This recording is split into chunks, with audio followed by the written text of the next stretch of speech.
তপি মিশ্র সাহিত্য শিব তাণ্ডব ସ୍ତୋତ୍ର ଚୋରି ଚୋରି ସାଥେ ସାଥେ ନାରୀଙ୍କୁ ଅଶ୍ଳୀଳ ଭାଷା ବା ଖରାପ ଭାଷା ପ୍ରୟୋଗ ଯୋଗୁଁ ଭୁବନେଶ୍ୱରରେ ଜେଲ୍ ଗଲା ପରେ ତାଙ୍କ ସାନ ଭାଇ ଭୁବନେଶ୍ୱରକୁ ଧମକି ଦେଉଛନ୍ତି ଦେଖି ନିଅନ୍ତୁ। ତୁ କହି ଦେଖାଉନାହାନ୍ତି ତପି ମିଶ୍ର କହିଲା ତୋ ଗାଣ୍ଡି ଫାଟୁଛି ନା କଣ? ଆଉ କଥା କଣ କହୁଥିଲା ଭୁବନେଶ୍ୱର ଆମର ମା ଭୁବନେଶ୍ୱର ତ ମା ଡିମାଣ୍ଡ ପାଇଥିଲା ନା ଭୁବନେଶ୍ୱର ତୁମେ କିଣିକି ରଖିଥିଲ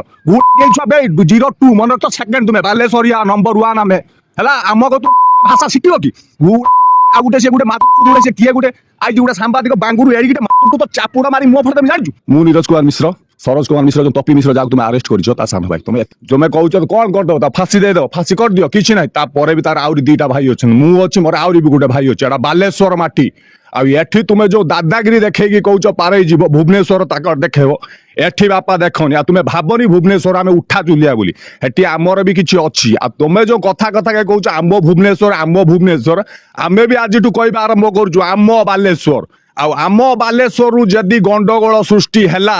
ବାପାରେ ତୁମ ଗାଣ୍ଡି ଥରହର କରିଦ ମୁଁ ମନେ ରଖିଥିବ କରା ଶିଖିଛୁ ଆମେ ବି ମରା ଶିଖିଛୁ ଆମେ ବି ଚିପା ଶିଖିଛୁ ଆମେ ବି ଟେକା ଶିଖିଛୁ ଆଉ ତୁମେ ଯୋଉ ଭୁବନେଶ୍ୱର ଯୋଉ ସପ୍ଲିମେଣ୍ଟାରୀ ଖାଇଦେଇକି ଆସିକି କହୁନ ନା ଅଛି ଆମର ବି ପଖାଳ ଖିଆ ଅଛି ବାପାରେ ଗାଣ୍ଡିର ପୁରେଇ ଦମୁ ଫଟେଇ ଦମୁ।